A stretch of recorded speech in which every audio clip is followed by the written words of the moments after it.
শাসন করেছে। আপনারা দেখবেন বাংলাদেশকে যারা শাসন করেছে ইতিপূর্বে, তারা বাংলাদেশে চিকিৎসা তারা অধিকাংশ সময় নেয় নাই। তারা তাদের নিজেদের চিকিৎসাগুলো বাংলাদেশের বাইরে গিয়ে করেছেন। সব সময় দেখবেন যে যারাই বাংলাদেশের শাসক ছিল।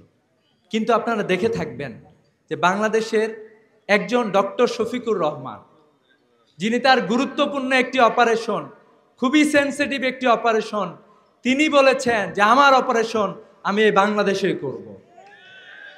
আমরা যেন একটা প্রতিধ্বনি দেখতে পাচ্ছি। ঠিক আজ থেকে ৩০ বছর আগে, ৩০-৩৫ বছর আগে মালয়েশিয়ায় আনোয়ার ইব্রাহিম, এখন তো আনোয়ার ইব্রাহিম আছে, মাহাথির মোহাম্মদ একই কথা বলছিল, যতদিন না মালয়েশিয়ার ডাক্তাররা আমার অপারেশন করতে পারবে ততদিন পর্যন্ত আমি এখানে অপারেশন করব না, আমি বিদেশে যাব না। আমরা কি দেখছি মালয়েশিয়া উন্নয়ন হয়েছে না হয় নাই?